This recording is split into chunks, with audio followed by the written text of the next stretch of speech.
What is going on, everybody? This is your realtor, Mohsen Jaffrey, and welcome back to another episode of Keeping It Real Estate. Today, I'm joined by a chiropractor, a multi-clinic owner, and my older brother, all the way from Edmonton, Alberta, Dr.Ali Jaffery. How's it going, brother? What's going on? Good, man. Doing really well. How about yourself? Good. Everything's amazing. How's the weather looking like in Edmonton? You guys still dealing with Hey, man. winter or? We had a crisp +8 today, so I hear it's better than the snow you guys have been getting in Toronto. Yeah, man. It's been a bit hectic, but spring's coming along. Weather was better today, so hopefully, it stays like that. So, chiropractic, what motivated you to, become a chiropractor and obviously, shifting your practice to Alberta, all the way west. So, how was that for you? How was that experience? I'll just reaffirm what the public thinks. Couldn't become a real doctor, so I became a chiropractor. Yeah. Right? That's as it goes, right? But growing up South Asian, that's how it was. When you envision becoming a doctor, chiropractor isn't the first thing that comes to mind. I think dentist is the best you think you can go at.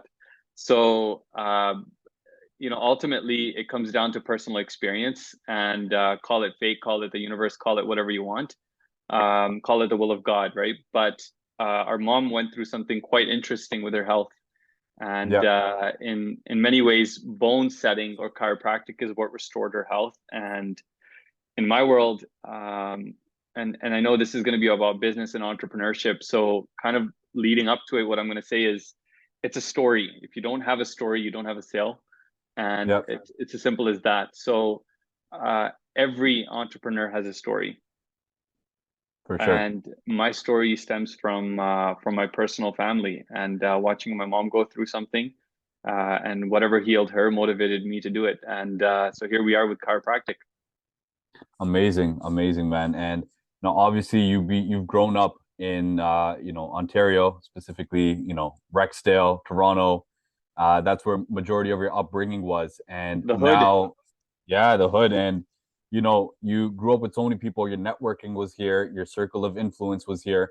And so moving to another province and taking your practice over there, how was that experience? And if you can share some of your experiences with networking over there and rebuilding that circle of influence. Yeah, when I moved my practice over, uh, every I feel for every entrepreneur, one key thing to understand is failure is a must. If you're not failing, you're not moving, Right. right? So my practice in Ontario after graduation was a failure. But it was that failure that propelled me to look for other opportunity, because if I was comfortable there, um, I wouldn't have looked for other opportunities. So my network, initially I thought of it as, I've grown up in this city. Where am I going to get my patients? I'm going to get it in my community. But there is so much more to entrepreneurship than don't get me wrong, it's your circle of influence is really crucial, but you have to think broader. You have to think bigger. Right. So you have to go to where the opportunity is. And that's pretty much what I had to do. You've lived this with me. Is that at that time we were about to have Hadi, who's now 5, and Nida was expecting him then. So our our family, like our families, they weren't ready for that kind of move. They're like, "What? You guys are just about to have a child. How are you guys just going to pick up your bags and move to?" Um, for them, it's like Timbuktu, right? So where are you going Especially to like go? in a Desi household, right? It's like they think of Alberta as another country. Pretty much, right? You're well, across Canada, and rightfully so, because we didn't have any family or friends out here. Yeah. So that was a tough move, but at the same time, it was one that was geared towards thinking about opportunity. And Right. every entrepreneur gambles, Right.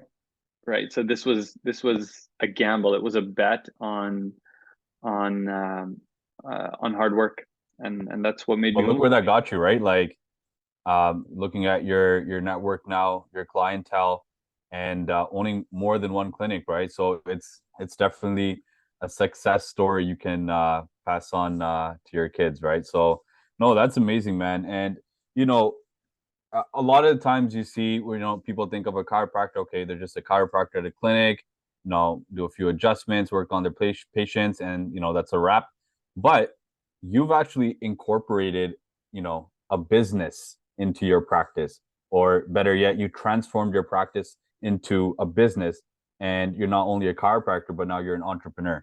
So tell us a bit more about that, and what benefits have you seen from that? Yeah, I'm going to answer your question in a bit of a roundabout way, but just want to shed some light on perspective that I got in becoming an entrepreneur.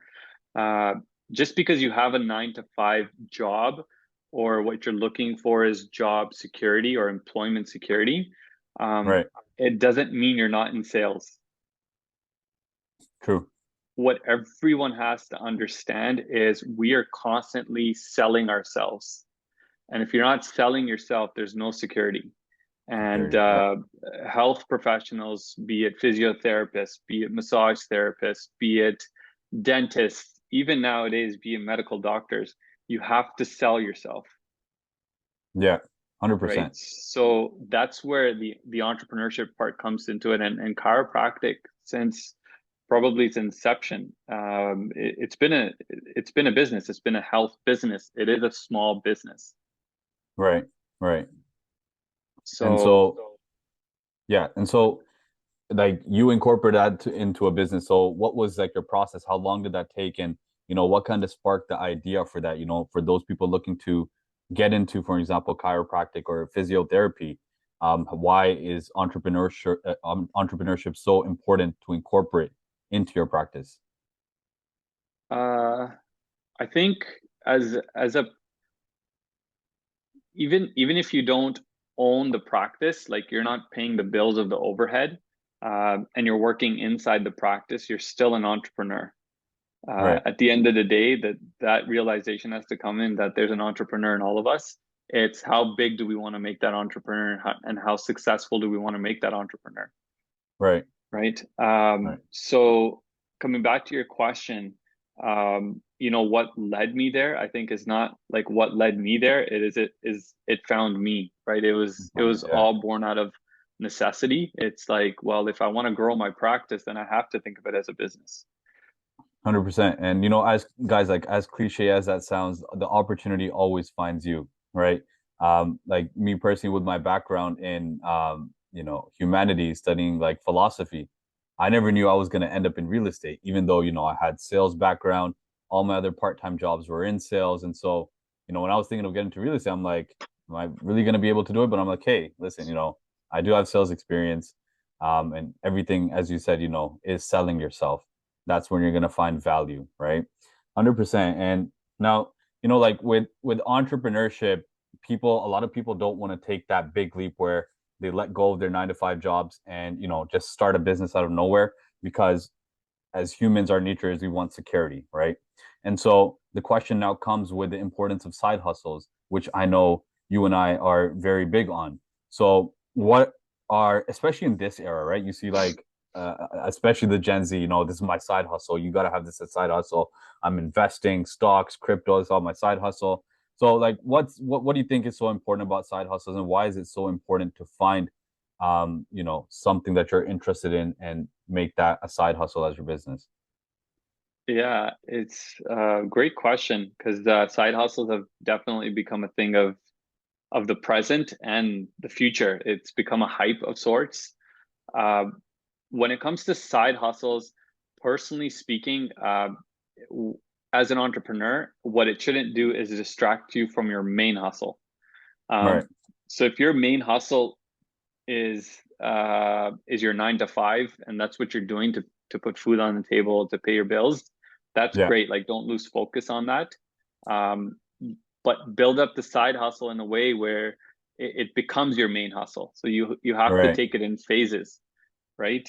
It shouldn't deter you from starting a side hustle, but just understand that you got into your main hustle. Like, if you're doing your 9 to 5, hopefully there's passion to it. So how can you bring entrepreneurship to it? Right. Um, Yeah. uh, So get like that it, passion and put that into your side hustle, right? Yeah, for sure. yeah, exactly. Like you, that's what you have to do. And so, like in the clinic, for example, or in my line of work with chiropractic, we're not. When I talk about side hustles, it's not like I'm branching off to something that's quite different.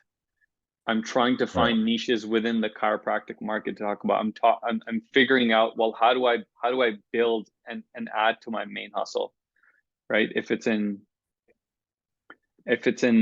real estate, for example, right, you can figure out, well, what other things can I do within the real estate world to build onto my Exactly. main hustle? Exactly, because you already started off with, your main hustle, which you're super passionate about. And, to kind of distribute that passion, you need to start a side hustle that is kind of related to, your main hustle, right? I know from experience with what I started in real estate as my side hustle is property management. And it completely relates with, what I do on a day-to-day basis, right? With project management, I'm geared more towards investors. They want to kind of have a hands-off experience. And so I'm taking care of the tenants that they have, either short-term tenants or long-term tenants, make sure any contractors that need to be in and out of the house, take care of that.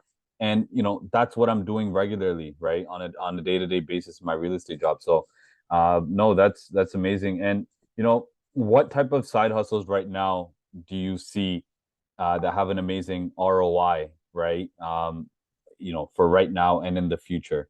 Any ROIs, sorry, any side hustles that kind of stick out to you? As an entrepreneur, I think one of the key things you have to get a handle on is marketing. It's really important, and nowadays it's all about online marketing. So one thing that really helped me out is firing my marketing vendor. So I had to learn the marketing myself. I'm a Nice. very like learn by experience kind of guy. Right.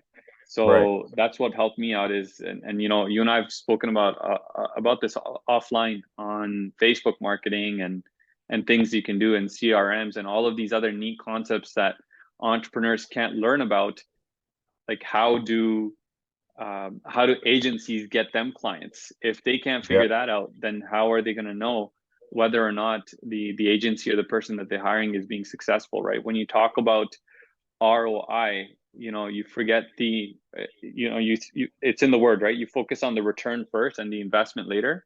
But what are you putting into the investment, right? If Into the I'm putting investment. Yeah, for sure. $3,000 a month, well, that's $3,000. What am I getting as a return?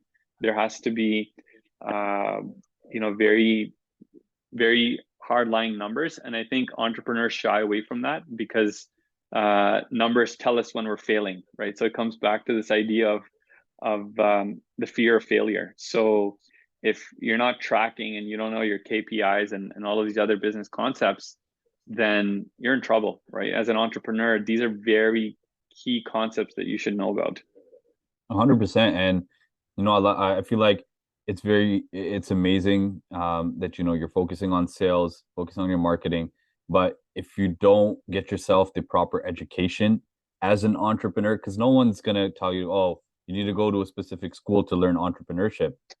I mean, you can do that theoretically, but at the end of the day, we know how much theoretically is actually applied on the job, especially in business. And so it's very, very important for you to stay connected with, people who are doing as great as you or even better within your line of work or your business, and always stay in touch with them, stay educated. And you see this in any type of business, right? No matter how far you get, no matter how much money you're making, there's going to be something always to learn, because with the advancement of business comes the advancement of technology, right? And we Right. see that with, running ads on Facebook.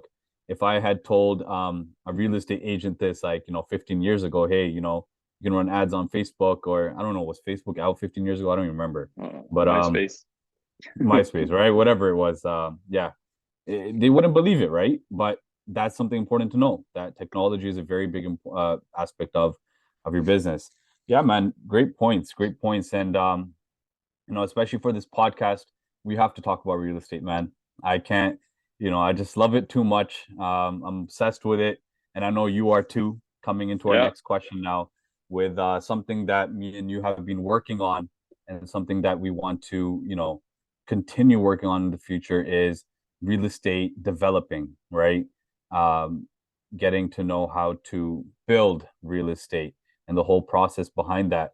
And I'm very thankful for you to, introducing that side of real estate to me before I even started, working as a realtor. So tell me more about your experience working, alongside a developer and being a part of that whole process. And why is real estate development so important to you? And what is so beneficial about it? Yeah, for sure. I don't speak with any sort of experience. I'm looking to launch my first project as well, in the upcoming near future.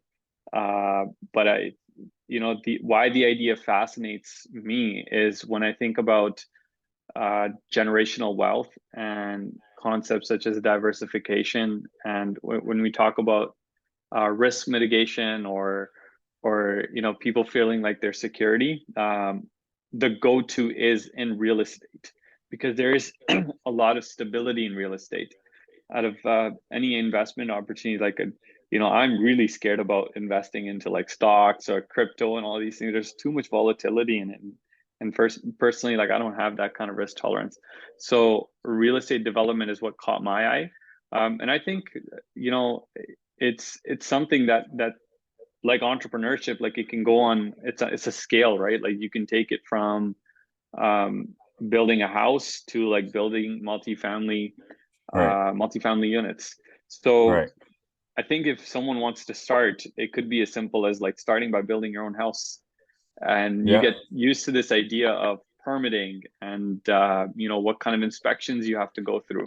I think once you understand concepts like that, feel that it may not be for everybody, but I really like it. I'm really excited about what's to come for the future. I know we're yeah, just in the very baby steps of getting yeah, it going, 100%.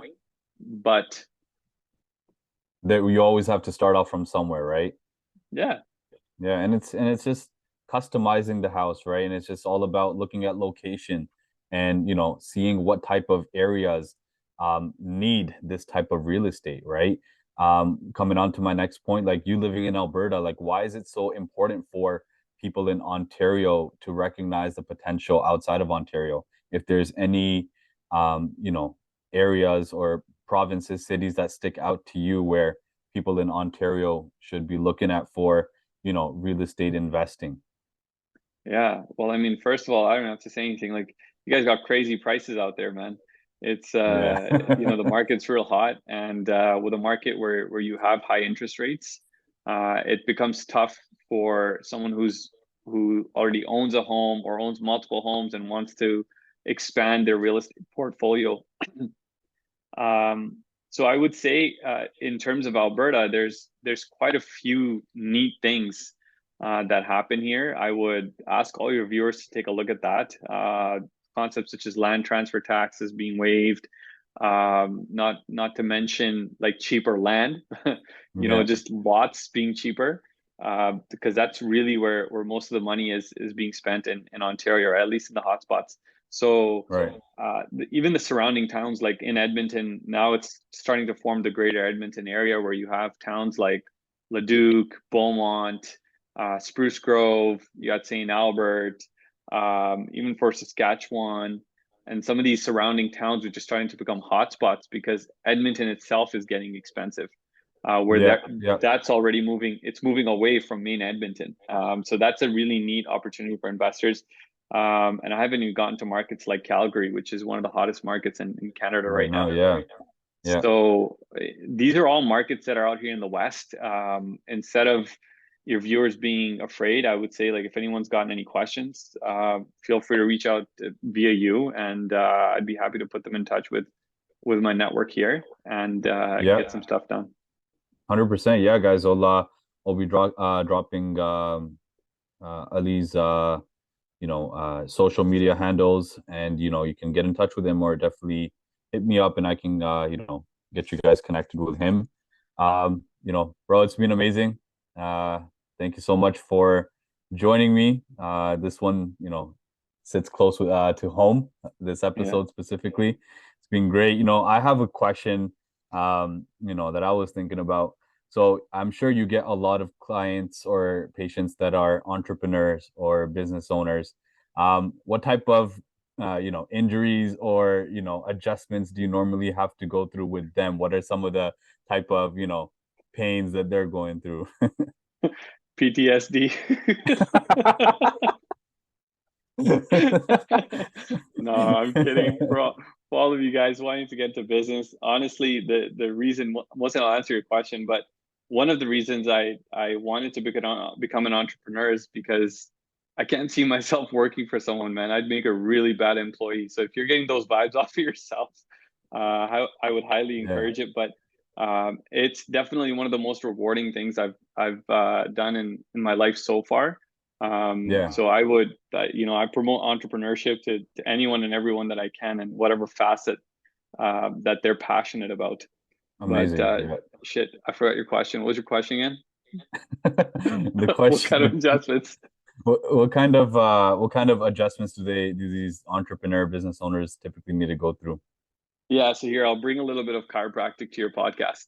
So Yeah, in the world of chiropractic, we focus on the nervous system, right? Many people think that it's just about, physical injuries, but the yeah, three T's are really important when it comes to addressing your nervous system. So they're your thoughts, trauma, and toxins. Said in a bit of a weird order, but trauma is usually our first one to go to, like a physical injury. But believe it or not, what we eat, what we ingest in our bodies, and what we think about, right? When we get stressed, our shoulders climb, right? That's where stress accumulates. yeah. So adjustments and seeing your chiropractor uh, for for your thoughts and stressful moments is also very useful. It's very good for the body and your nervous system. I'm cutting you off over here because, just to mention, people just think it's for injuries. When you were over and you're doing a quick adjustment on me, I remember, I don't know what the heck you were doing, but you're randomly like, "Hey, is your left, side of your nose like congested, or is it Yes, hard for you to breathe out of?" And I'm like, yeah, "Yeah, how the heck do you know that? You're just a chiropractor, right?" But yeah, you did an adjustment on me, which kind of helped open that up, and that's very cool that you mentioned that, right? That people know that chiropractic is just beyond physical injuries, and it has to do more than that. yeah, man. Amazing, amazing. So yeah, so you didn't get to the question yet. Like, what's some of the major adjustments you have to do with business, or what did they come in for? What do they come in for? It's usually the stress, right? The stress of operations, the stress of revenue, because then as an entrepreneur, you're leading a team, you're a leader. Yeah, It could be a team of two, it could be a team of 200, right? But stress is stress. So the major adjustments that we do, frankly, are no different than what we do for physical stress. Like if someone comes in with headaches, some of the symptoms or signals that you're getting from your body, like if you have jaw pain or clicking, or you get headaches, you get migraines. yeah. Even if you have a lot of shoulder tightness, you could be a shallow breather because you're stressed all the time. So some of these Interesting. things are like, yeah, they're physical, but they're not just physical, they're also mental. Mental. Very interesting. Very interesting. Brother, thank you so much for joining me on my podcast. And guys, Thanks, thank you man. so much for tuning in. I'm gonna leave my brother's handles in the description or whatever it is below. Feel free to hit him up. And till next time.